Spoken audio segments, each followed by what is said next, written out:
Much too long I've worn the chain. Much too long I've borne the pain. I hear the voice of my bride in rain. Much too long it's been in its grave. So here I come. Look touch and you know that I'm the only one. Here I come. Look touch and you know that I'm the only one. Won't let pressure under me no longer. Just your memory. So look out, here I come now.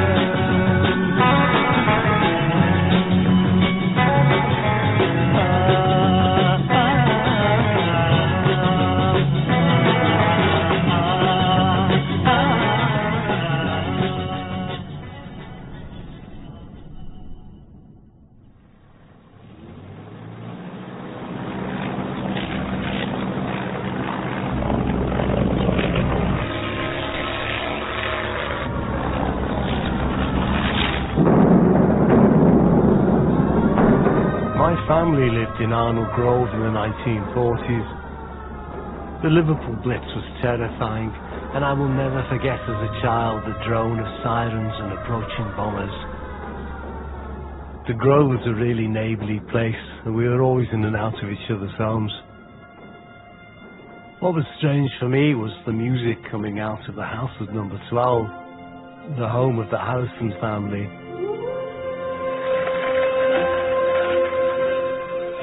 George's mother, Louise, loved to listen to Indian music on the radio. I'm told that it helped to keep her calm during her pregnancy.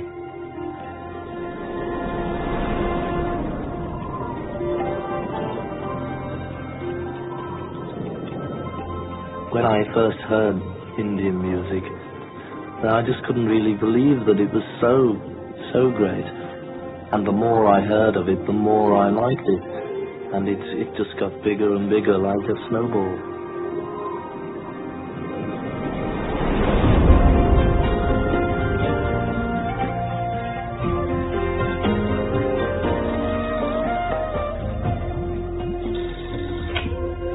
One day the telephone rang and my father always answered it. He had a particular sort of authentic Indian accent. His Indian accent had remained unchanged in all the 40 years he'd been here. And he was shouting down the telephone, "Ringo who? Ringo who?" And apparently it was because Ringo was on the other end of the line asking my father whether he had a spare sitar string. The return of the heroes to their native land. They conquered the colony.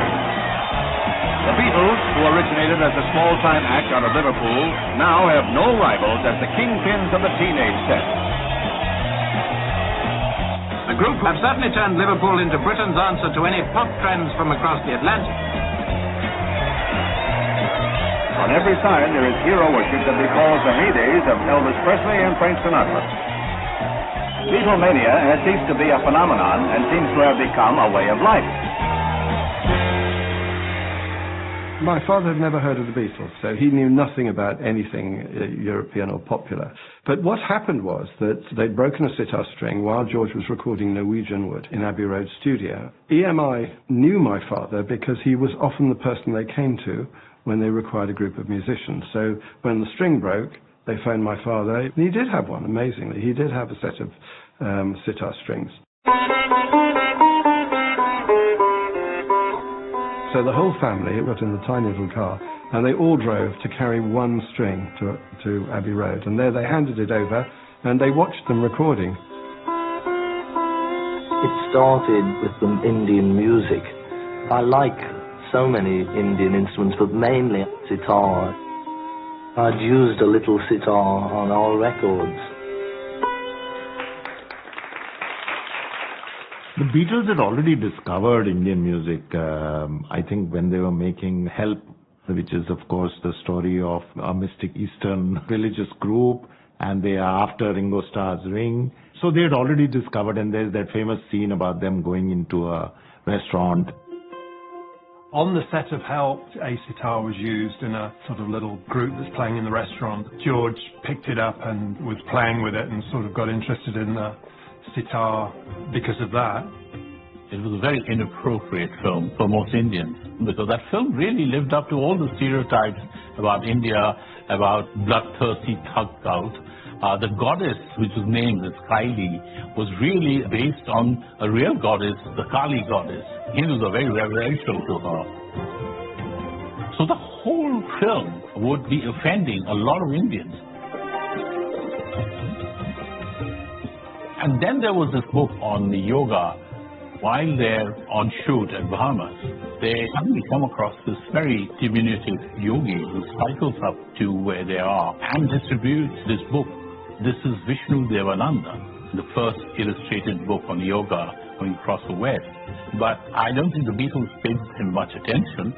I think much later they thought back and there was this sort of very mysterious connection. The Palace of the Queen has lived through many historic events, and it's our privilege today to witness one of the most earth-shaking, the Beatles. Fresh from an audience with the Queen, they hold medals, indicating they have been made members of the most excellent order of the British Empire. The Beatles, of course, have proven to be one of Britain's prime exports. They have brought in more foreign exchange than many industries, and the Queen saw fit to reward their economic contribution to the nation. The award entitles the Beatles to put the letters MBE after their names. That was the most miserable time of our lives, was the MBE cop-out period.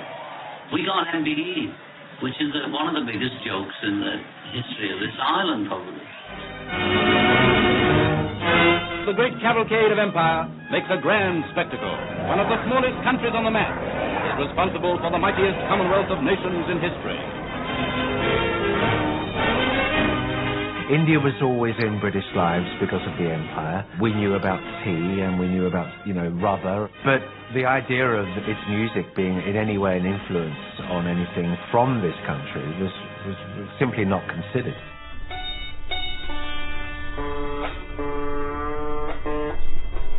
From the music that I play, to get better and better, musicians generally in the West progress into, say, modern jazz. But when I first heard Indian music, there was so much more freedom and there was so much more in it compared to jazz. And I just couldn't really believe that it was so great. I don't know, then I just started to listen to it more and more and to try and listen a bit closer. And the more I heard of it, the more I liked it.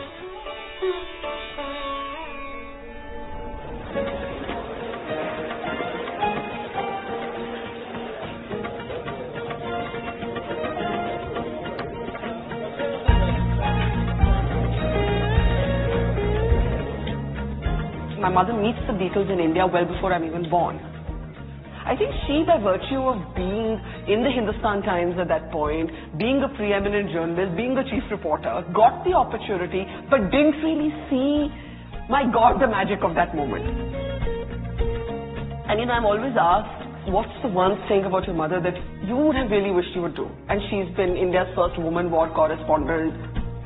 She's done all kinds of crazy trailblazing things. And I always look at this photograph and I say, my God, I wish I had been that person sitting between John and Paul. This was the first time the Beatles had, as a group, come to India. And they symbolized to us not just a new kind of music. It was almost like symbolizing a new kind of life. It was, they represented the whole 60s to us. When I heard they were in Delhi, I went to the Oberoi Intercontinental and I sat in the lobby and everyone was circling all the different entrances of the hotel, waiting for the Beatles to come out by the kitchen entrance, by various ways. I sat near the lift and I waited for Brian Epstein to emerge because I knew he was their manager. And sure enough, after a few hours of waiting, I saw him come down and I sidled up to him and I said, "Excuse me, Mr. Epstein, I am from All India Radio. The government has scheduled an interview with the Beatles." And he stopped in his tracks and said to me, "How dare you? The boys will not give an interview. How dare you?" I said, sir, I'm just conveying the decision of the government because this interview has been announced and it would be very embarrassing if this didn't happen. I will not permit this. He said, well, I will give the interview. I said, good enough for me, sir. Brian Epstein, good enough for me. Is there going to be any change in the sort of work that they do? Possibly. As I've said before, there's no dynamic or important change, but the Beatles have always progressed. And to progress, you have to change. At 7 o'clock, I go up in the lift. I get out and I walk to the end of the corridor. I knock, and there's Brian Epstein in a bathrobe, sweating. He emerges, walks me across the length of the hotel, opens the suite door on the other side of the floor, and there I was in with the Beatles, all four of them. I asked them what they were doing and said they had an album coming out in a month's time. George Harrison mentioned that he had an Indian influence in one of the songs, which turned out to be Love You Too. And Paul mentioned that he had a classical arrangement behind one of the songs, which I think must have been Eleanor Rigby. Even then, there were going to be Indian influences in their songs. I personally hope there'll be more Indian influences in, just generally in any music, because it's worth it. It's very good music. I'd just like to see it more popular, more people appreciating it. It was the 6th of July 1966. Some foreigner came. They never knew what the name of the person were, but they were interested in buying some sitars, harmoniums and tablas and sarods, and that's all. The huge crowd assembled here outside, looking the new face of the English people, like the big hairs and all that. It was a craze. My father and uncle went to the hotel and shown instruments, and later on gave lesson to George Harrison specially. After the Beatles, there was a big craze for sitar, tablas and other instruments. In a day, in a month, we were selling sitar like hotcakes. The famous Beatles, they came in 1966 to our store. They were dressed very differently so that the people, they could not recognize them. And they walked into the store and they started talking about Indian musical instruments, especially the sitar, the tanpura, the sarod, and also the tabla. He was a good sitar player, my father, and he was showing them how to play it and how the finger movements are, how to coordinate both left and right hand, and and how to strike the strings, how to pluck the strings. They asked him whom he learned the sitar from. So he said, Pandit Ravi Shankar. Pa, pa, pa, pa, like it.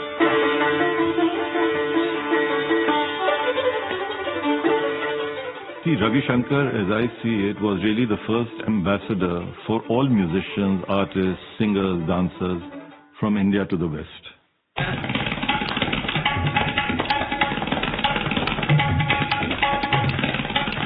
Over the last few years, I heard the name of Ravi Shankar mentioned. A good friend of mine told me to buy a record, which I did. This was the first time I'd ever heard Indian music properly. But when I first heard it, I couldn't believe it really.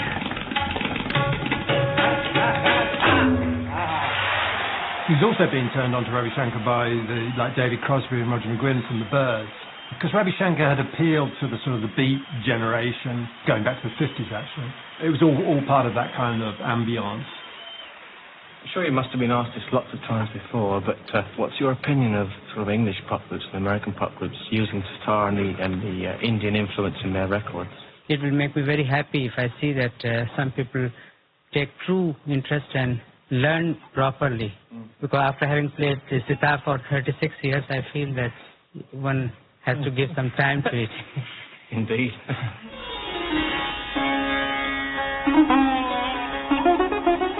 My father and my mother were running the Asian Music Circle. My father was quite successful at getting musicians to come to this country, and he'd put on concerts for them. It was very much for erudite English people, intellectuals who knew about Indian music. Hudi Menuhin amazing man. He was the president of the Asian Music Circle, and I think it was through him that Ravi Shankar first came. And George was fascinated by our family, and so he was invited round to spend the afternoon. I think he came round for lunch. Patty was there as well, and then George came quite regularly. Eventually, I said, if we could get Ravi free, and the time when George was free, we'd invite them both together and introduce them and see whether they got on. And the doorbell rang, and I rushed to the door. And it wasn't George, it was Paul. And Paul said, I'm Paul McCartney, and I said, I know. And he came in, and a little while after that, I think George arrived next. And finally we met very nicely at somebody's house having dinner. We met just as two people instead of being a big publicity gimmick. Ravi came in and we just said, Ravi, this is George, George, this is Ravi. And we had a dinner there, we just ate and talked. Paul was a little bit on the outside actually, looking a little bit bored, smoking like a chimney. My young sister went around collecting the cigarette butts to take to school the next day, the used cigarette butts. And from then he offered to start me off on sitar with a few lessons, which he did. He had many students in India, very talented musicians. So to try to explain what drew George and Ravi Shankar together is not easy, because it defies logic. Yes, I can teach you, but it's a very difficult instrument to learn, and you will have to spend a lot of time and your fingers will hurt. It's going to be a difficult thing for you to do. But I want you to come to India, and I will teach you over there.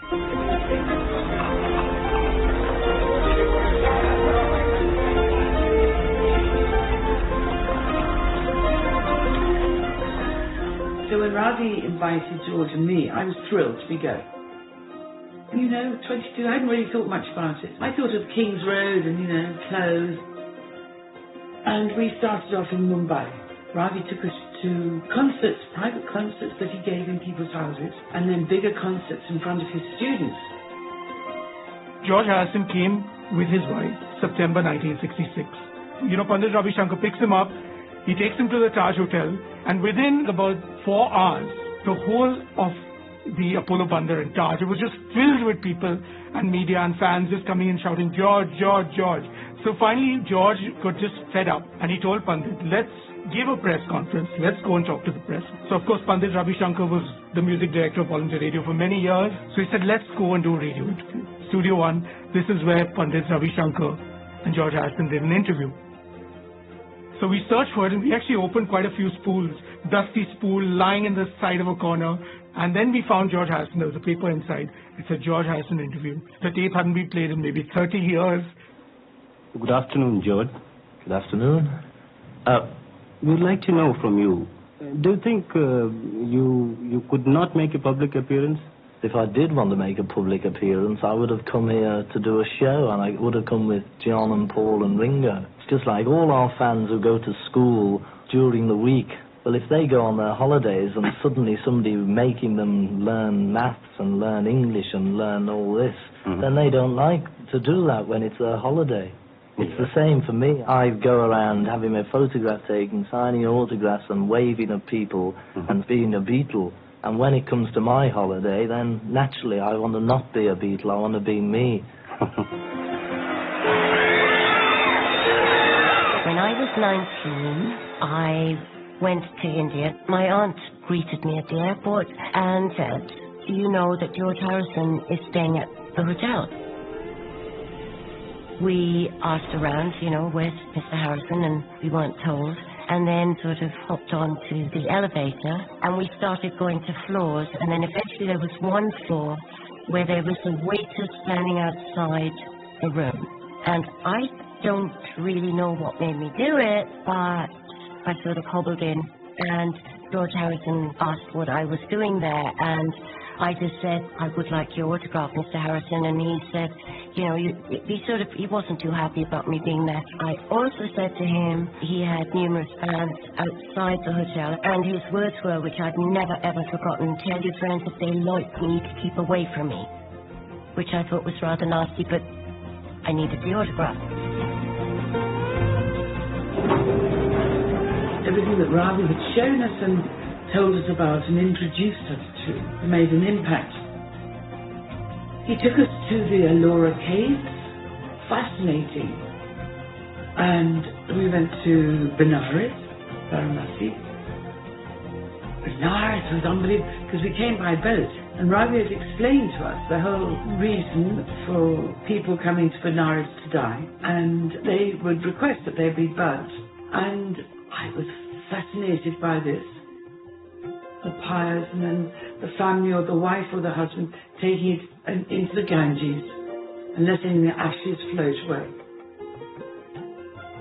So Agra, we went to the Taj Mahal. Beautiful.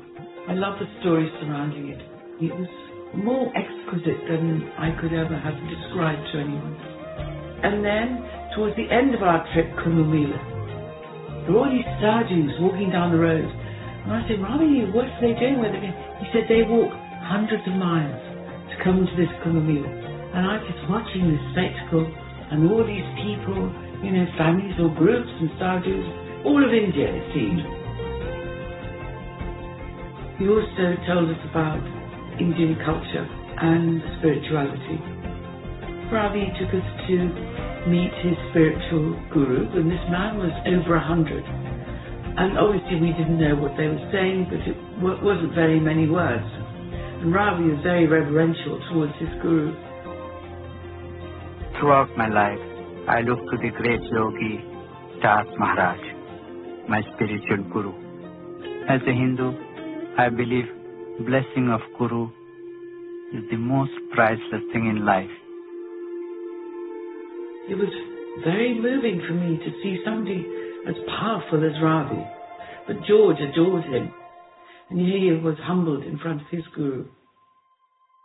Raviji said that there was something that I found in George where he was so simple, so down to earth. He looked upon me like a guru, like a father, and he had absolutely no airs about him. And that is something that we also observed. That's true. When he came to our home.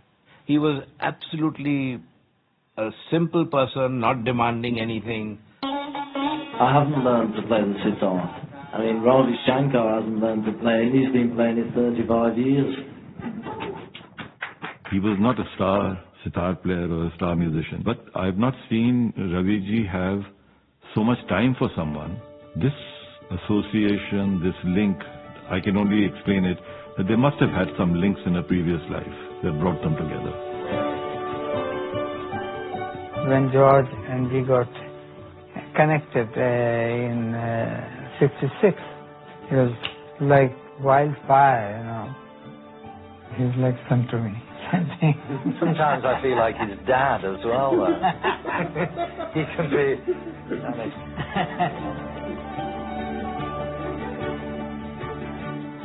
George Harrison. He loved India. He loved Indian music. He loved Indian spirituality.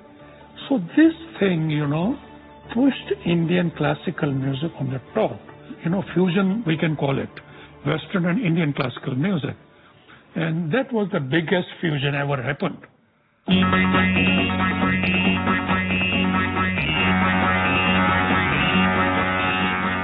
And then Harrison came here to record Wonderwall with Indian classical musicians. He was interested in meeting local musicians. The Beatles used the sitars in their records.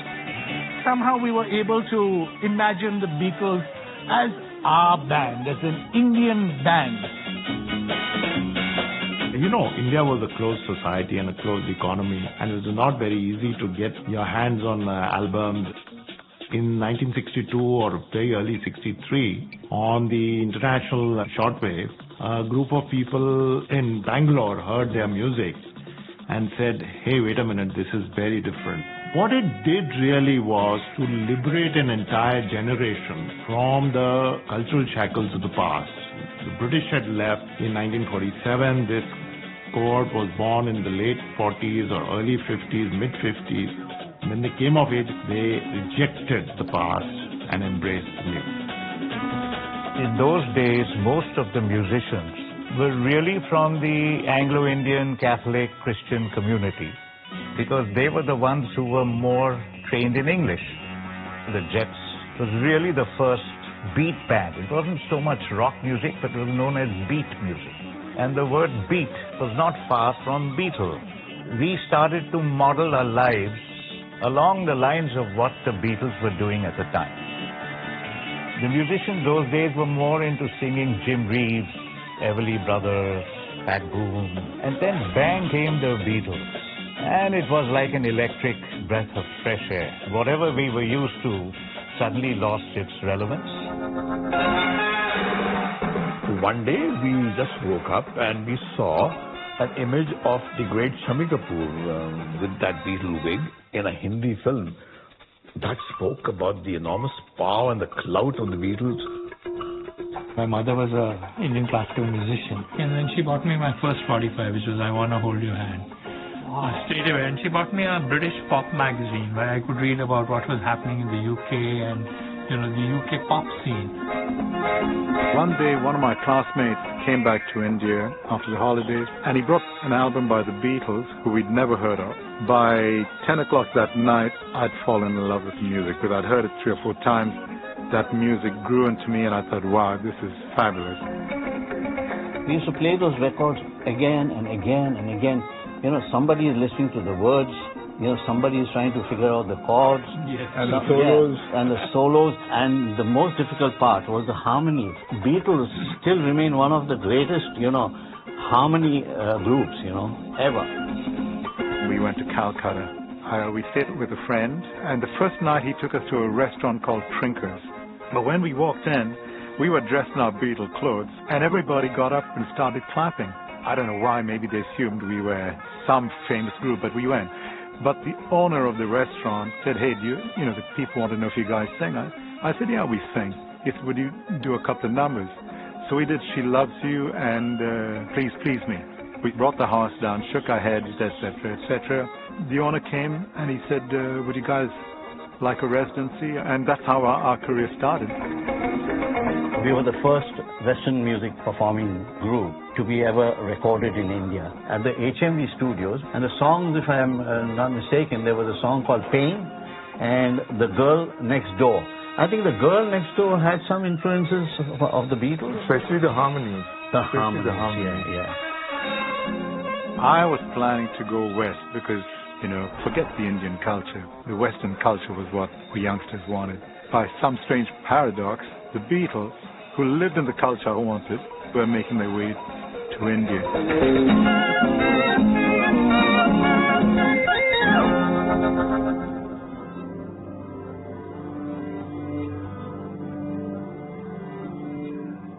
LSD was really beginning to make its mark in London, in the circles that they moved in. Some newspaper man came up and he said, have you had LSD? So I thought, well, I'll either be cagey here or I'll be honest. So I said yes. Oh, God, well, I mean, the first time was when George and me, John and Cynthia, were invited for dinner by our dentist. And that was a bit scary because you know what was happening to them. You know, I mean, it's just everything is surreal. And you look at your hand and you're like 500 years old. And then I'd hear my voice and wonder where it came from. And colours, and there's an intensity to it. When we took the notorious wonder drug LSD, we had it and we went out to a club and it's incredible. When I got onto acid, right, you know the day that you're at 100% potential and you can handle whatever the situation is. With acid or just after acid, the percent of good days as opposed to bad days was just a bit better, you know. They particularly got into drugs and Indian music at the same time, and it seemed like there was some kind of a connection between the two. There wasn't, of course, because they both pre-existed separately. There must be an intimate connection between Indian music and drugs, maybe because of the bizarre sound, and there should be a drug connection. He said that that's not I'm sure you call him bizarre, Dick. Yes, I have just the word bizarre. Oh, not, I meant B-A-Z-A-A-R, the other. No, wait a minute. There's no way I can get at it. To Western ears, the unusual sound might suggest some sort of chemical intoxication. I'm not blaming George, but somehow because of him, the sitar became really popular among the young people. The hippies were the ones who caught on to Indian music, and it just happens that most of them were, smoking pot or something. And since then, the two got caught up together, but it's really a problem. I request my listeners to be in a clear mind, because I like to put them, make them high. Yourself? Music. Yeah. And I feel I was cheated when they're already high. LSD opened them up to experiences and awarenesses of consciousness that they wouldn't have got in any other way. Eastern religion, I think, would have been opaque to them. They wouldn't have been able to understand it at all. But having had that experience, suddenly these things made sense. George said that when he first took LSD, he heard voices in the back of his head saying yogis of the Himalayas.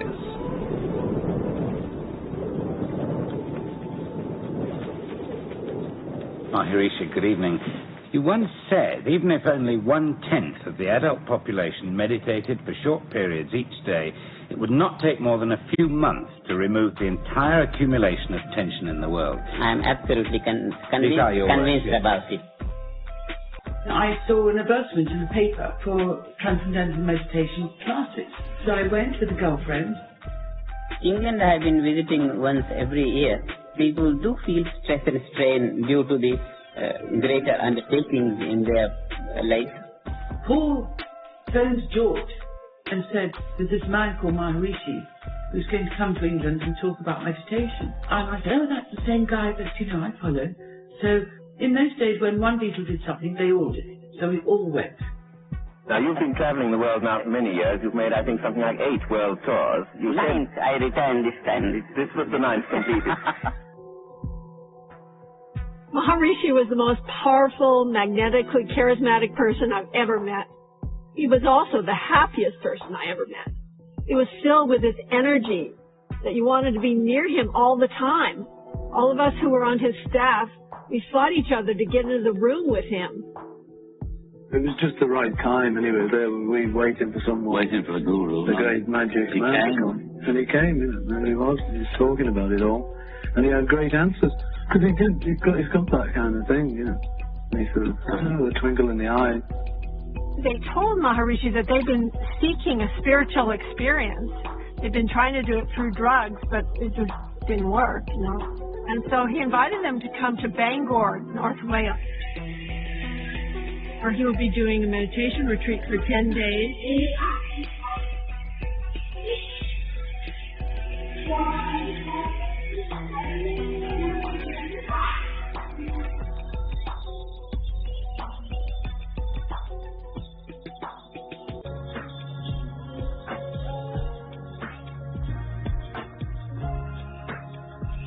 The Beatles seem to be among your supporters now. How do you feel about that?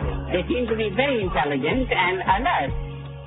So you think that if the Beatles adopt your teaching, then they can spread it amongst other young people in England? Much more easily, not only in England, but throughout the world. Because the word Beatle has gone on in all the continents, and younger people are fascinated by that name. What do you think of the Beatles? Very good, intelligent young boys, and there is a great potential. And their music? Music I hadn't heard, but because they are appreciated all over the world, they must have something very graceful in their music.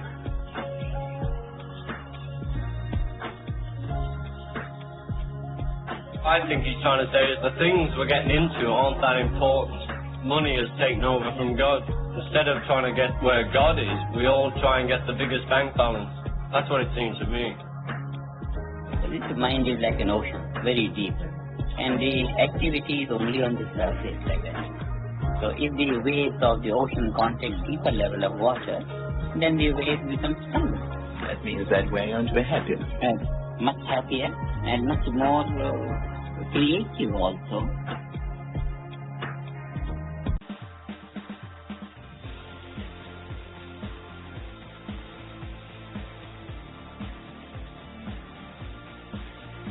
He was found in his second-floor bedroom just after 2 o'clock this afternoon by his housekeeper.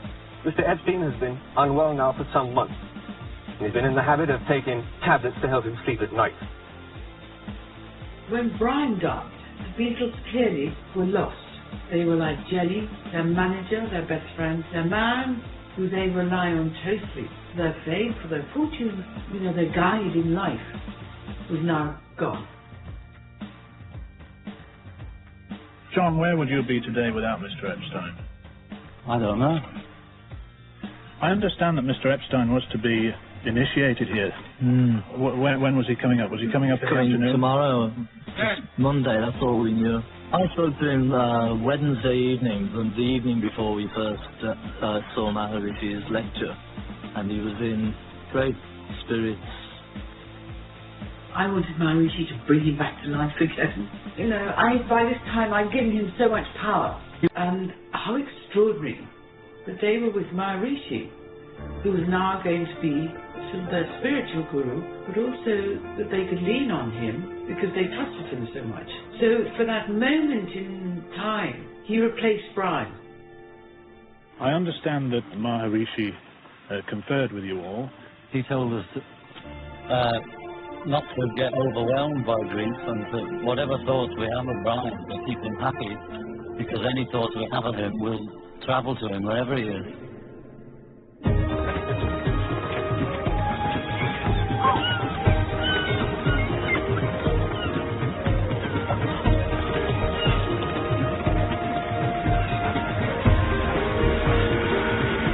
I come to India because of I want to leave material world, come to a simple country.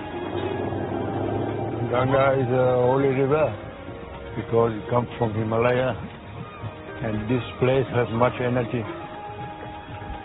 And it comes down, no? Takes energy and it comes here. The ashrams, or monasteries of the various religious orders, glimmer over the smooth green water.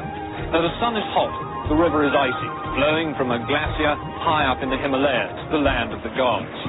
But Rishikesh, its name means place of the wise ones, is far from being a remote or desert region. It's one of the most celebrated centers of pilgrimage in the whole of India. In the cool, clear air of Rishikesh, North India, the meditation retreat of Maharishi Mahesh Yogi. Flower-loving yogi told reporters that his brand of peace of mind could only be truly appreciated by intelligent men of the world with rewarding activities and high incomes. The purpose of life is the expansion of happiness. Anyone can find the way. That's the basic teaching of Maharishi Mahesh Yogi. Are the Beatles really going to find happiness here in Rishikesh? Are they really going to become, as Maharishi hopes, the practical philosophers of the age? Or must they return home unsatisfied, eternal rich young men, victims of a fad, looking for something, anything, to make their lives worthwhile?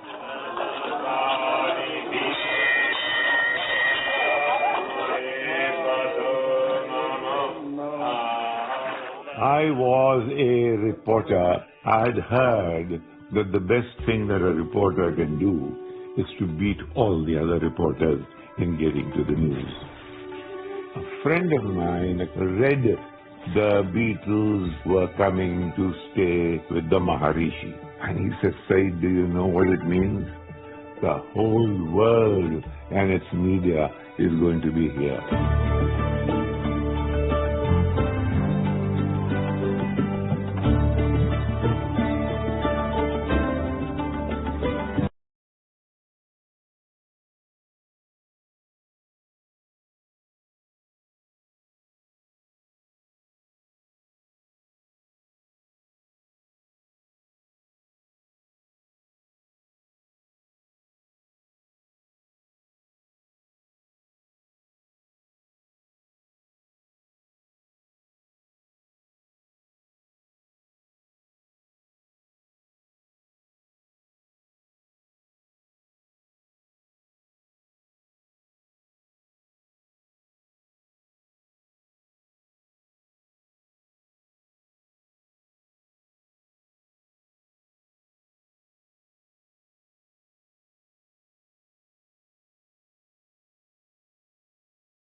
Fortified in the sense that, there were a lot of police, there was a lot of bandobast in there. The whole day we would just early morning wake up, somebody said, hey, the Beatles are coming to the Ganga. And so we'd all rush up there and wait there for 2-3 hours, but nothing would happen, But it was like a celebration. It was like an exhibition. There was so much of joy. One day, Maharishi called me in and he said, the Beatles are going to be arriving in a few days, but I want you to go fix up their rooms. They put me in charge to make their rooms nicer. I would have them paint this. They dropped so much paint on the floor, then they'd have to paint the floor. And anyway, we had curtains put up. We had mirrors. We even had toilet fixtures that worked. They had mattresses on their beds.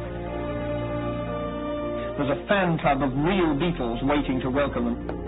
But the hardest thing about the life they'll lead here are the beds they'll sleep on. A hard wooden base, a simple rather than a Spartan existence. When they did arrive, he introduced them to me and said, if you want anything, get a hold of Nancy. Nancy will be my ears and eyes in case you need anything. Let me know through her.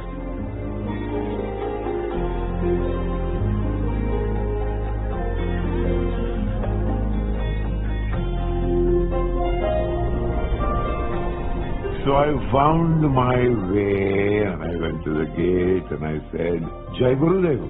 That was it. Oh, there was a commotion outside. How did this bastard get in? I said, I'm just a devotee of the Maharishi. So anyway, I entered, and there, under the tree, Maharishi, George, John Lennon, Paul, their respective ladies, a whole galaxy. I mean, I can't keep describing them. I need a photograph. So I called the sadhus. I said, look, I'm having difficulty managing this on my own. I immediately assumed the role of publicity manager for the Maharishi. So I said, here's a name, Raghu Rai. You go outside, call him in. This man came who was from the ashram and he says, Mr. Naqvi wants to see you. I said, give me 2 minutes. So I went in, I put a big zoom lens on my camera and put it inside my labada. So when I'm walking, nobody can see if I'm carrying a camera. So I walked with him for about 8-10 minutes. One sadhu was standing there. Sayyid was standing next to him. So Sayyid said, look there. I was shocked. Then I turned around and I saw that guy sadhu standing next to us. I said, Bhai Sahab, badi pyas lagi hai. Ek gilas pani pila dijiye. So he goes to get a glass of water for me. And Sayyid says, hurry up, hurry up. In those days, we didn't have autofocus, auto exposure cameras. So you had to set the focus, set the exposure, everything. And I take just one picture, nicely focused and proper. Under the tree, Mahesh Yogi and the Beatles.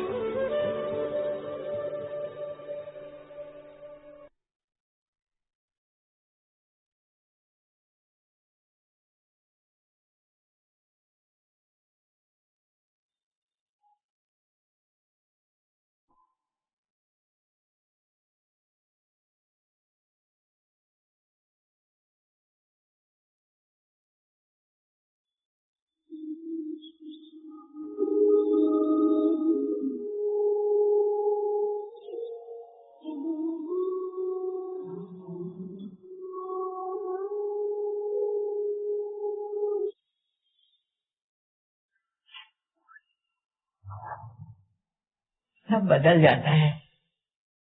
तो जब British आए तो उनका पूरा इंतजाम हमने किया। जब मालूम हुआ कि वो आ रहे हैं तो उनका रहने का इंतजाम, उनका खाने का, वो सब हम करते थे और हम ही सारा इंतजाम करते थे। कच्ची चीजें जैसे कच्चा पत्ता गोभी, टमाटर, सलाद, ऐसी चीजें ज्यादा पसंद करते थे। और पानी पीते थे, कोका कोला बहुत पीते थे।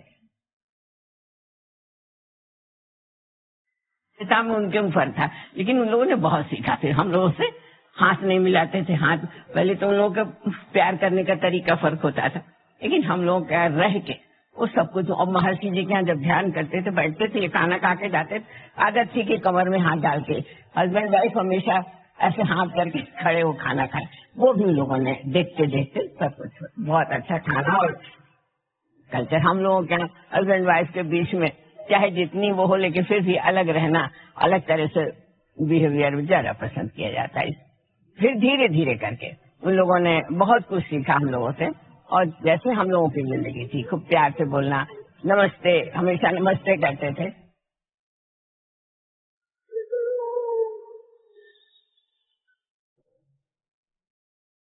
See this building. This is the building where they lived.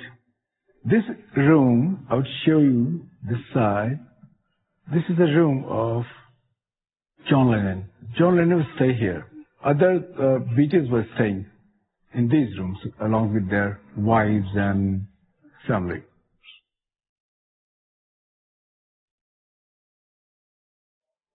So when Beatles came, I was a little kid. We were enjoying the whole atmosphere and the jungles and Beatles and Maharshi ji. We were very close. We never find that he's a celebrity or some big thing. We should not go near him. So this was the place where Maharshi used to converse with Beatles and guests. Straight we can see River Ganga, clear water and forest.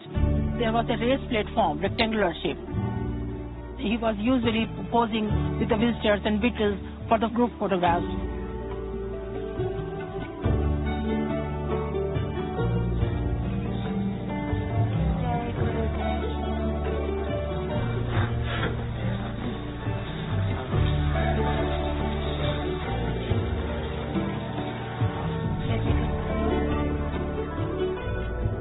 ये महर्षि महेश योगी का आश्रम है, ये उनका घर कहिए। तो यहीं पर जब बीटल्स आते थे तो यहीं ध्यान होता था। कभी तो वो अंदर करते थे, लेकिन ज्यादातर ये खुला जो मैदान है इसमें बीटल्स ज्यादा पसंद करते थे, खुली हवा में बैठ के ध्यान करने के लिए, तो वो ज्यादा अच्छा मानते थे। कभी छत पे कहीं जाके ध्यान नहीं हुआ। Maharishi's disciples can wander in peace amongst the trees and bungalows, or meditate in some quiet spot overlooking the Ganges. He doesn't require you to give anything up except drugs and a week's salary. In the Beatles' case, around £11,000 apiece. What exactly have you been doing? How do you meditate? You sit down, you relax, and then you repeat a sound to yourself. And it sounds daft, but it's just a system of relaxation. And that's all it is, there's nothing more to it. By expanding the conscious capacity of the mind, mental capacity will be stronger, thought power will be great, and when the thought power is great, then the thoughts will find their fulfillment more easily. You go into those interstellar spaces, where the spaces ultimately shrink into your being. Now, this gibberish goes on and on and on relentlessly, and you have these people close their eyes, and the more unintelligible it gets, the more profoundly affected they pretend to be. Because I can't really imagine anyone being moved by words which are patently and absolutely absurd.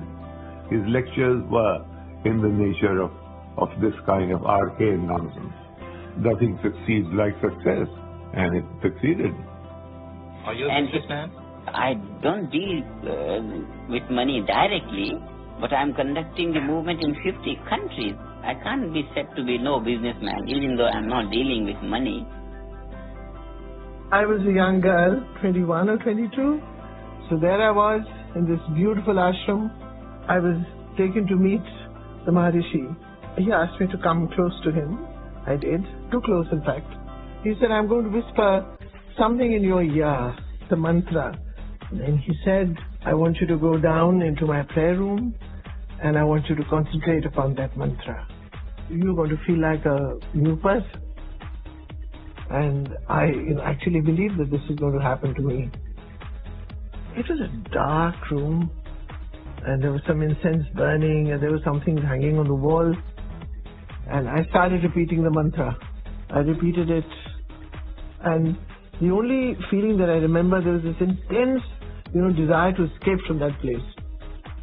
I went near the Maharishi and he said, "How do you feel, my daughter? Do you feel like a different person?" I said, "Actually, I don't." He looked at me and he said, "I'm going to whisper another mantra. Back you go. Repeat that mantra. You might have to spend a little longer." By now, I was in control. I repeated the mantra, and within half an hour I came upstairs. I gave him a glorious account of how I felt like a totally new human being. I felt like a different person altogether. That was the only way to escape. And I walked out into freedom.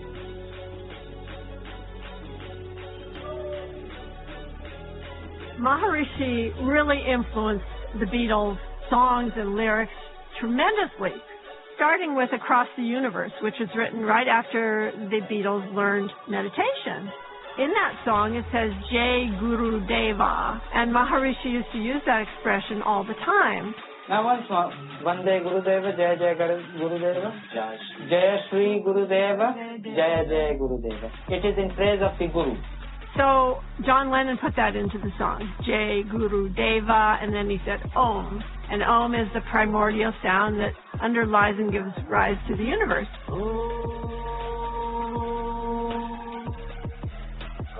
Just exposure to mantras. I mean, the idea was a repetitious sound could create an altered state of consciousness. You get it in hello, goodbye, you get it in goo goo goo goo. Repetitious sounds creeping into their songs, whether deliberately or not.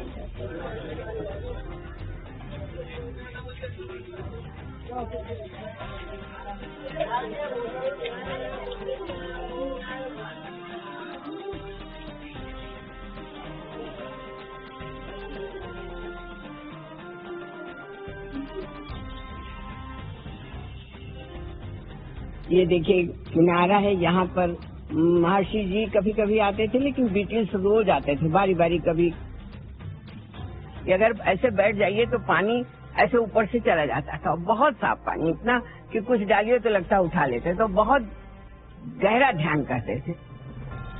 होते थे तो हम लोग यहाँ सब लोग बैठते थे और बैठ के गाना वाना गाया करते थे।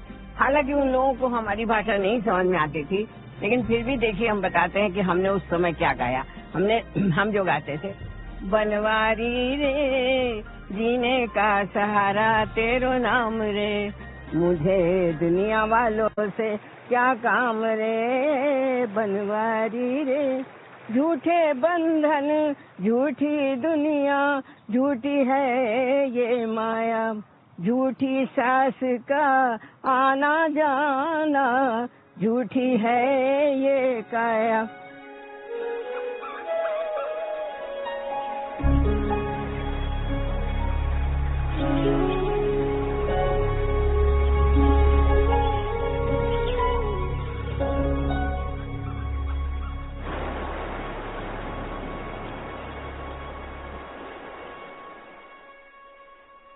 I lived for 3 days in a cottage at a camp in Rishikesh, just 100 yards from the Beatles. I remember sitting around a bonfire at night with the Beatles and Mike Love of the Beach Boys and Donovan and others singing and playing the guitar. It was a cold, cold evening, and at some point I muttered to the person next to me, "I'm freezing." A man seated just ahead of me, wrapped in a huge brown-gray blanket, heard me. He said, "Move up, love. Come and share my blanket with me." It was George Harrison. I should have said yes, but by then I had successfully cultivated an air of nonchalance. I looked at George like he was a nobody and replied, "No thanks, George. I'm fine." 4 regrettable words that I could never take back and that have haunted me all my life for what could have been but never was. The person who was actually sincere about meditation, about Indian culture, Indian music, was George Harrison. Maharishi said, of all the Beatles, George is the most advanced, and this is his last life. George wanted to understand why he was chosen to be famous. he found curious that he, a boy from Liverpool. Really, the only reason to be living is to have complete, full knowledge, full bliss consciousness. Everything else is just mundane and secondary. The purpose is to transcend from this relative state of consciousness to an absolute state of consciousness. Maharishi said John Lennon has many more lives to go, and he must not give in to his weakness for women, or it will ruin him. Keeping company with himself, it could be part of the treatment. John stalked along the shady paths. John Lennon, when he first arrived, he was gray, he'd been heavily into drugs, he just looked awful. And then, little by little, you saw the change that came over this man. He had pink cheeks, he started to be very sociable, he was out playing his guitar, chatting with other people, and he was having such a lovely time. Meditation worked all right, you know. You could handle each day better than I could handle it before. I was meditating for 8 hours a day and stuff like that. And it was really some trip like acid was nowhere. You know. Just sitting there muttering some word in a room. It was the biggest trip I've ever had in my life, you know. Ringo is always in meditation, and he goes by feeling and heart, whereas the other Beatles, too much brain is in the way. Ringo enjoyed the peace of togetherness with Mrs. Ringo. It was a very peaceful scene. Ringo Starr. 2 or 3 days he sees all this and he declares it's like a butler in holiday camp, and disappears. He left. And then there were 3. Ringo and his wife Maureen stayed at the ashram for 10 days. Ringo's allergies caused problems with the ashram food. He was allergic to so many things that he took 2 suitcases to India. One had his clothes, and the other one was stuffed with cans of Heinz beans. But the primary reason that Ringo and Maureen left was because they missed their kids. Maharishi, I thank him, you know. All the time I thank him for giving me what he gave me. So I'm glad I've got it in case I ever want to go into it again. You know, you can't lose if you learn something.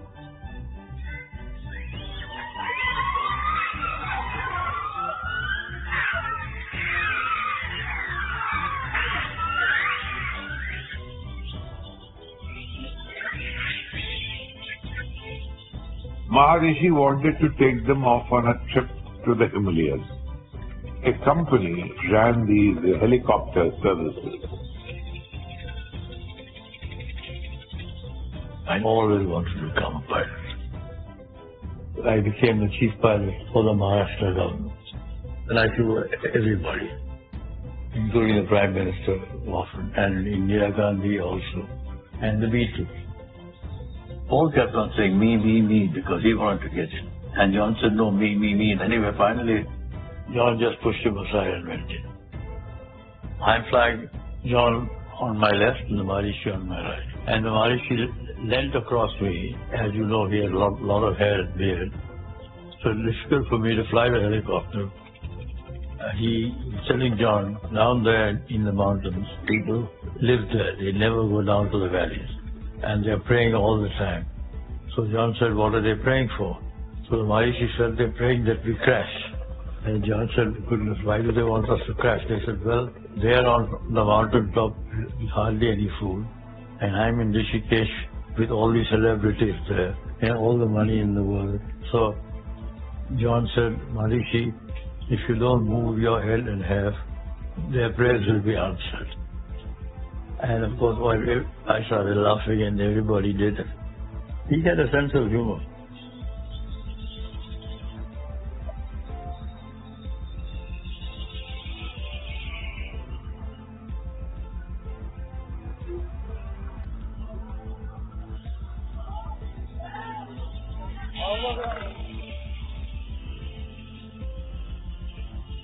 They were visiting Dehradun, George, John and Paul. He said this Saturday they are having celebrations in the ashram to celebrate the birth of George Harrison's wife. If I could bring some other musicians along with me, they'll be very happy. So I told him, okay, I can arrange it.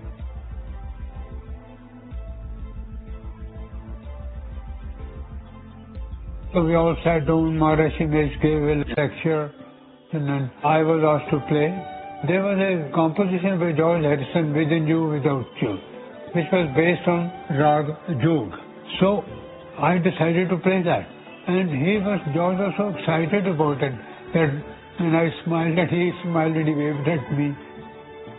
At that time, Nick Nugent went with me. Nick was a visiting teacher. Now tell me, where did that famous photo of us, was it in the middle or was it over here? Here. Okay. In this alley, in this wall. I have such vivid memories of that birthday party where so much music was played, so much glamour. Patty Harrison there in her mauve sari. Part of our mission was to bring her George Harrison's birthday present to her, the Dilruba. It was so relaxed. Coming from Britain, the Beatles were impossible to see or touch or reach. And here it was a completely different atmosphere.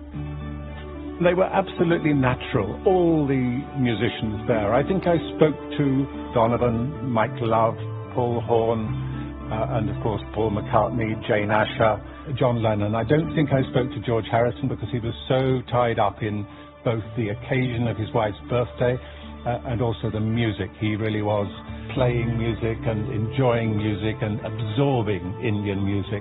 There was no pretense about it. He was completely hooked. The music started off being very Indian and played on Indian instruments, but then you could say it deteriorated into a birthday party with the Happy Birthday song and the British national anthem for some curious reason. As the evening went on and perhaps people got a bit fidgety, we went outside and enjoyed fireworks. Of course, I went away feeling that perhaps the meditation was all a bit of a lark because they enjoyed themselves so much in the evening. Now, George Harrison was thinking mostly of playing better, serious music which belonged to the world. But John Lennon was a serious human being. He was not very talkative, but his thinking was very beautiful. I was slightly more fascinated by John. So they gave me so much respect, you know. They treated me very well. They called me sir, and I was feeling strange, you know.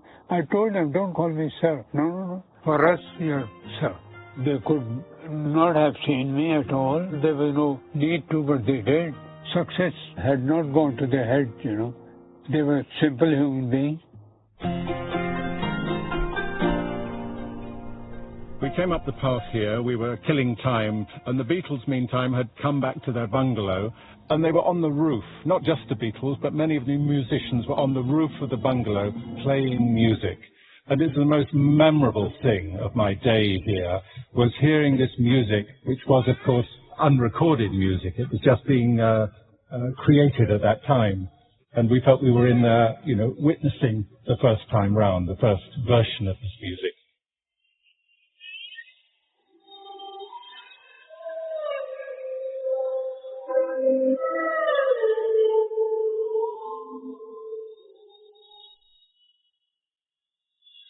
The words were coming to Maharishi that they had suspended their meditations and that they were sitting and composing music. They were there for about 6 weeks, and during that time, there was no pressure from the outside world. There was no pressure of them being Beatles, and their creative juices just overflowed. They wrote all the songs for the White Album. They worked out gradually what they wanted to do the rest of their time as Beatles. Other than when they're in the studio, they didn't get to spend a lot of time together. So in India, they were suddenly together like sort of mates again. So they could sit out and play in a way that John and Paul used to play in the council house where Paul had grown up. And you've got Mike Love from the Beach Boys is there, so they've got that whole tributary of American music that had influenced them. And Donovan with his kind of folk tradition, and Paul Horn, who was a jazz flautist, he was there too. So you've got a lot of interesting sort of streams coming in.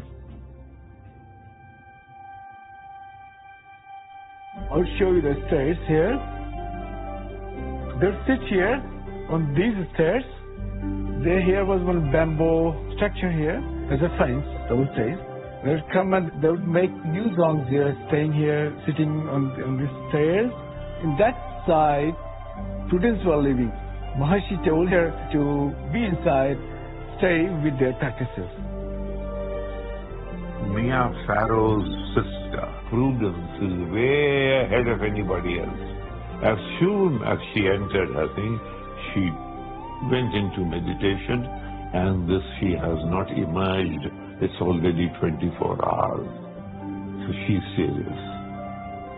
They would invite her outside. Hello, Prudence, come out, Prudence, and she won't come. And then they made a song, Dear Prudence. I think one that's kind of interesting is when I came back from a tiger hunt with my eldest son. When we came walking in, he said to Maharishi, I shot a tiger today. Is that bad karma? Sitting there observing this was John Lennon. And John said, you don't call that slightly life-destructive? And I said, it was the tiger or us. Maharishi glared at Nancy the whole time they were talking about it. Life destruction is life destruction. End of story. That's how the song, The Continuing Story of Bungalow Bill, originated. It was John's answer to Nancy's paltry excuse.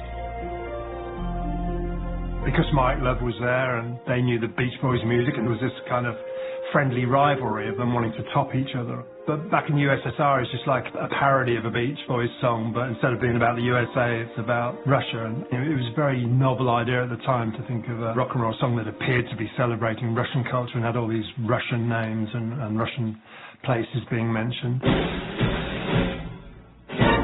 Opposition members today demanded an inquiry into Maharishi Mahesh Yogi, alleging that Rishikesh had become a center of his piety. The issue was raised by Mr. K. Anuradhan after a radio transmitter was found on a bus near the antibiotics factory in Rishikesh belonging to a foreigner. The furor broke out in Parliament. It was led by the communists, backed by the socialists, and they said that there was a CIA camp in the ashram, and the Maharishi were getting all these foreigners, including the Beatles, to destabilize India. I give the CIA a total credit for sponsoring and initiating the entire consciousness movement, counterculture events of the 1960s. This was exactly the time when Indira Gandhi was making friends with the Soviet Union. Today we're going to show you cases of attempted espionage by agents of the Sino-Soviet intelligence system. You recognize the way a Sino or Soviet agent operates, both in finding someone vulnerable to subversion, as well as in their technique of ensnaring him and applying pressure to get him to play ball. The KGB sent their top man in India, Desmanov, to the ashram to check out the Maharishi. My function was to discover what kind of people attend this school. Yes, there are some influential opinion makers who come back with the crazy stories about Indian philosophy. Maharishi Mahesh Yogi, a great spiritual leader or maybe a great charlatan and crook, depending on from which side you're looking at him. Beatles were trained at his ashram. Mia Farrow and other useful idiots from Hollywood visited his school, and they returned back to United States absolutely zoned out of their minds with marijuana, hashish, and crazy ideas of meditation. Maharishi used to always say, you can never create peace through signing treaties, through legislation, through any kind of external means. The only way to create world peace is for people to meditate. If you carefully look, what Maharishi Mahesh Yogi is teaching is that most of the problems, most of the burning issues of today can be solved simply by meditating. Don't rock the boat. Don't get involved. Just sit down, look at your navel, and meditate. And the things, due to some strange logic, due to cosmic vibration, will settle down by themselves. The single aim of spiritually regenerating every man everywhere in the world and creating peace You can get control of yourself just by sitting quietly and by turning off from the external problems we have and all this society. You can go inside yourself where it's always calm and peaceful. This is exactly what the KGB and Marxist-Leninist propaganda want, to distract their attention and mental energy from real issues into non-issues, into non-existent harmony. Maharishi Mahesh Yogi obviously is not on the payroll of the KGB, but whether he knows it or not, he contributes greatly to demoralization of American society.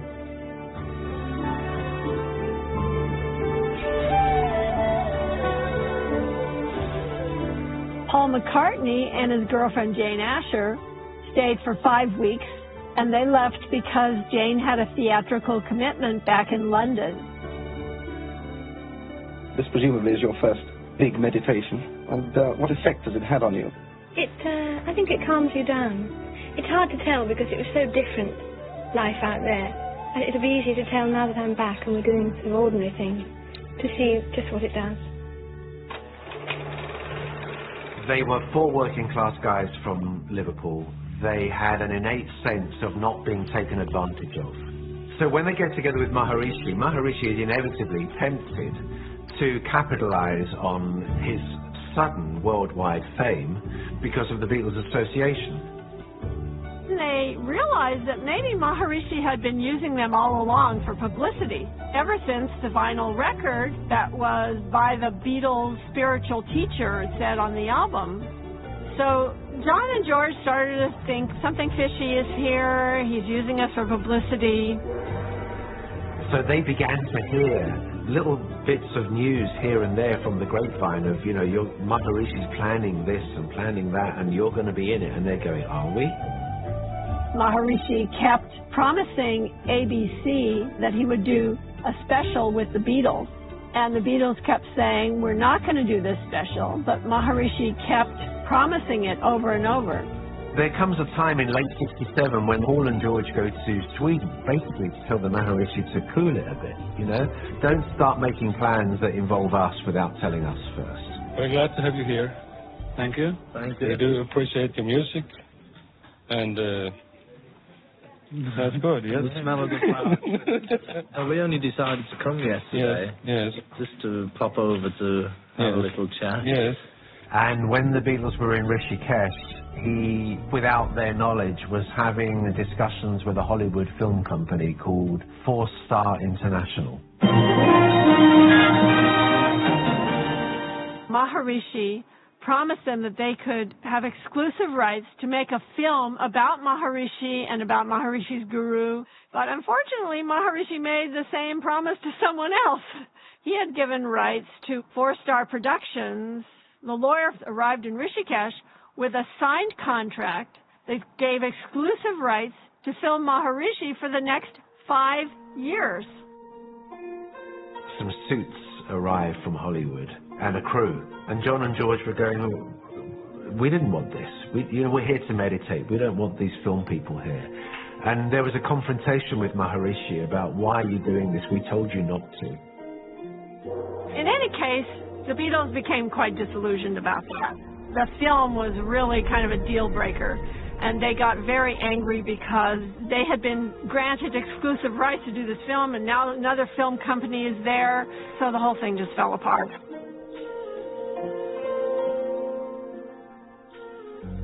I don't know what happened. I still don't know, and I know there are many rumours around, but John said, that's it, we're going. But I know John wanted to come back to England and see Yoko.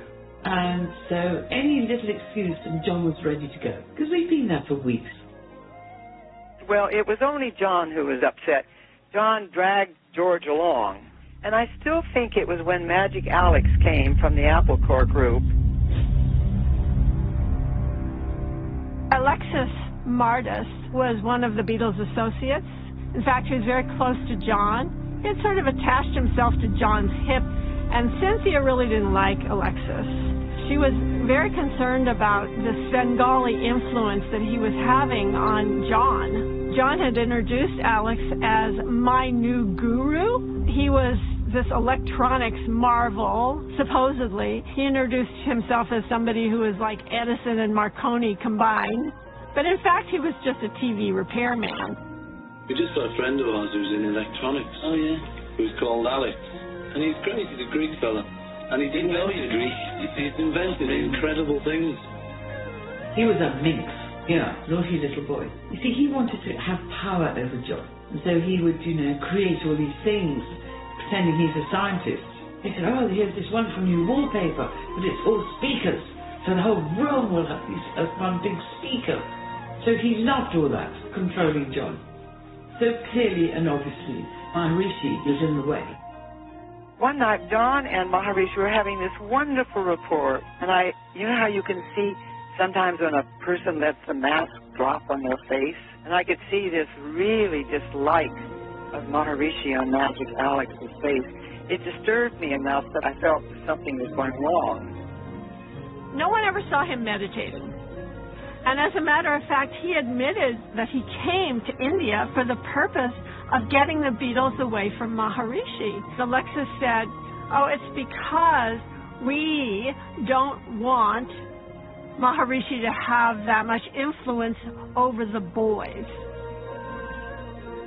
I'm totally convinced that Magic Alex made a friend of one of the young women at the ashram, and he got her to tell John Lennon that she was having sex with Maharishi. This just horrified all of us when this whole thing happened. I believe that Maharishi made a pass, and the reason I believe it is because he made a pass at many women that I knew.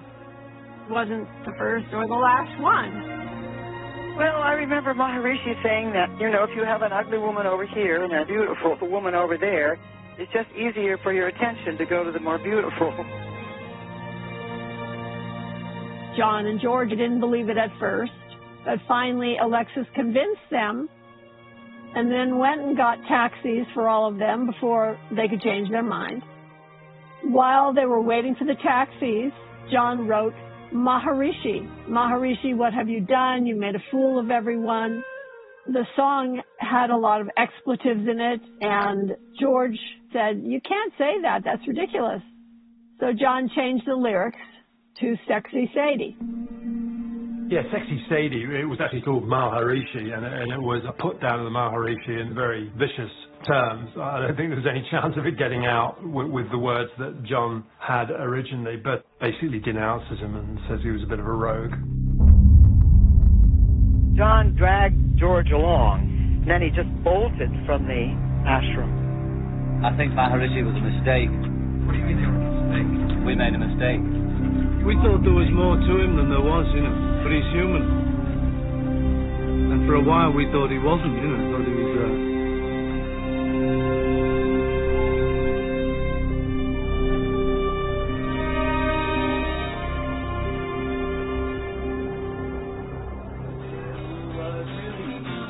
Back home we got a postcard in the mail. That was in the good old days, along the hippie trail.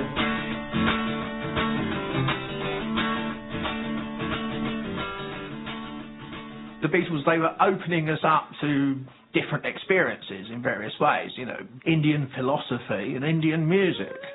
And then when they went to Rishikesh, it was the idea of Indian travel. It's like, well, looks nice over there, they're enjoying themselves in the sunshine. There'd been a hippie trail, an embryonic hippie trail in the early 60s. A few people had gone out. The whole point being that you drove over land. The ultimate destination was in fact Kathmandu in Nepal. I'm sure the Beatles inspired lots of people to go, because this little trickle of people on the hippie trail beforehand suddenly turned into a flood. Did you enjoy the trip over to India? Yeah, well, the journey was terrible, but the trip was all right. Yeah. There was a report that, now we get very bad reports. That you didn't like it, or you didn't have the patience, and you decided to go home. We were there 4 months, though. George and I were. Did you think this man is on the level? I don't know what level he's on, but he's on the we had a nice holiday in India and came back rested. Maharishi looked visibly frail and without his usual effervescence. His brilliant and beautiful yogic radiance was reduced to gray and ashen. He became physically sick when the course moved from Rishikesh to Kashmir. He's still a nice fella and everybody's fine, but we don't go out with him anymore. When the Rishikesh experience finished, Paul, John and Ringo just kind of carried on, resumed with their lives. But for George, India was never a 5-minute thing. India was a lifetime devotion. And he wasn't just going to give it up because of the way the Rishikesh finished with a bit of a sour taste. India for him was something that he continued to push. George didn't want to go back to London. George was still in meditation mode and he didn't want to go straight back to see the press. So he said, let's go down to Kerala just for a week. And it was very calm then. And then, you know, he wanted to slowly come back into sort of business life, as it were, in London, slowly, in his way. I mean, because everybody all of a sudden became an individual. John, Paul, Ringo, and George. The Maharishi phase faded out, you know, but the Indian aesthetics and the etiquettes remain with everybody, using the influence of Indian music and the culture. You know, when you look back at the Beatles' story on their return to the UK in the spring of 1968, there was still the camaraderie that saw them through the madness of Beatlemania, soon to dissolve as the fraught sessions for the White Album began. Working separately most of the time and not as a unit, and with Ringo quitting the band for a short period, remarkably, they delivered what many would call one of their greatest albums. When the Beatles were in India, Maharishi told them if they don't continue meditating regularly, their band would break up. Hold it. Now, does this mean a business or emotional split within the Beatles? I should think a bit of both. Oh, it's probably to do with growing up and to do with, there was a time when there were just 4 of them, but now they're married and there are children.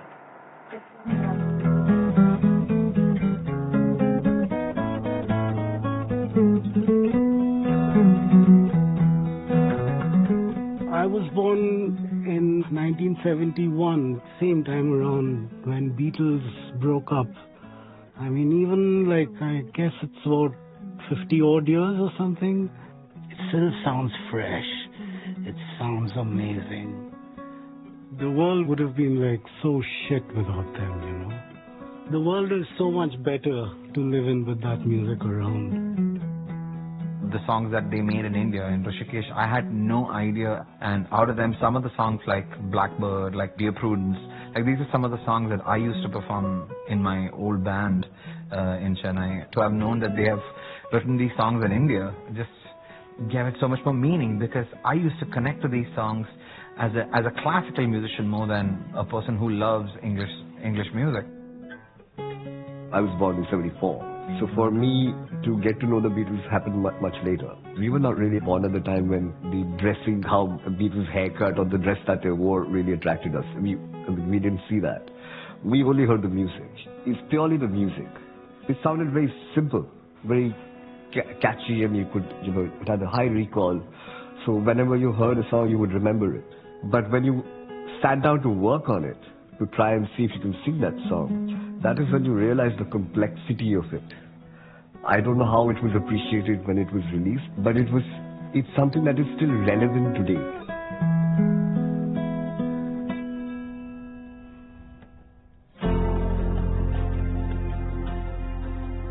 They came to see in the fullness of time. In particular, in George's case, George discovered from gathering evidence what exactly happened at the end of their stay in Rishikesh and how Alexis Mardas, Magic Alex, had cooked up this whole thing. George always loved Maharishi, and toward the end of his life, he went back to see Maharishi. George said to Maharishi, "I came to apologize." And Maharishi asked, "For what?" And George replied, "You know for what."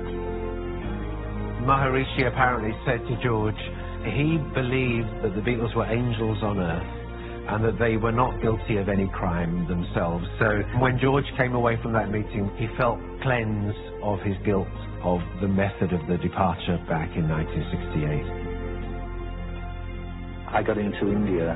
I think that was the one thing in my life that I could have done without everything else, but that one thing of getting in touch with what's inside through Maharishi and Ravi Shankar and Indian music. And as for the others, were they all warmed again to the culture and the spirituality of India? The only way we can change the system is by changing it non-violently, because they've done the violent kick for millions of years. I think the only way to do it is Gandhi's way, and that's non-violent, passive, positive, or whatever they called it those days. John Lennon spoke kindly of Maharishi in other interviews. Ringo and Paul have both said the same. Everything became okay again in the end. Years ago, we studied meditation with the Maharishi. He was one of the ones that wasn't a fake. There were a lot of them around that time who were into Rolls Royces and chicks. He wasn't one of them. I actually met him quite recently. He lives in the Netherlands now. And I took Stella, my daughter, and James, my son, with me, and he is a spry old codger. He's in his 80s, and he's still working, he's still going.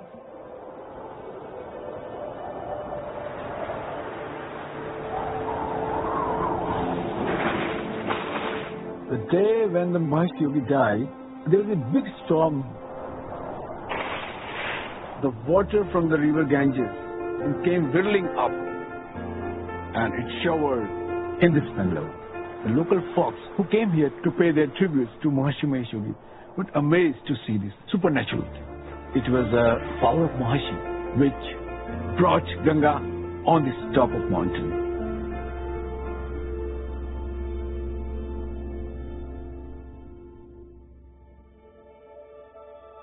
When I first came here 10 years ago, this was just jungle, ruins and jungle.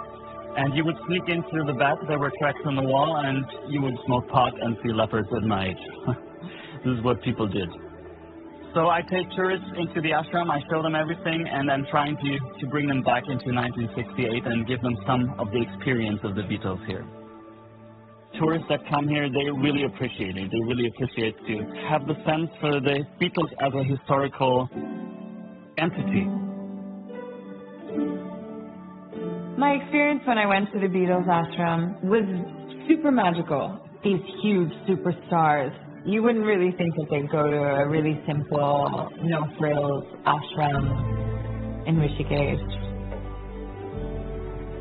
The most exciting thing about music is the way that it has the capacity to shift cultural norms and expand people's minds. And in India, that's exactly what the Beatles did by bridging the gap between East and West in a country that was very much under this, dark cloud of colonial rule, which in many ways created a culture of apology for being Indian and a reverence for whatever was foreign. That what was so powerful is for the most powerful band in the world to come and revere our culture. They have descended in our part of the country and they had embraced the spiritual narrative of India, and they had come to Rishikesh and they have images of them with Mahesh Yogi. And then suddenly we felt, look, they are one of us.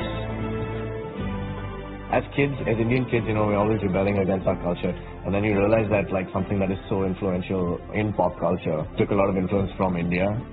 My introduction to them was I happened to be part of the age of illegal downloading at the time of Napster and stuff.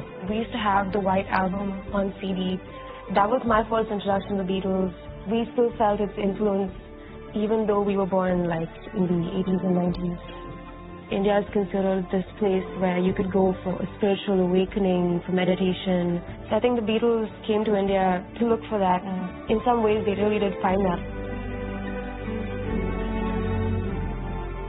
I guess that's a small gift that India gave the world through the Beatles.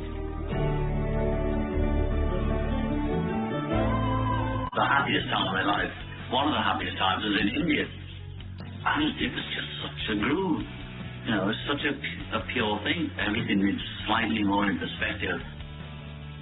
The whole of life should be a spiritual experience because we are spirits who are just encased in bodies. People forget that and think they're just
Thank you.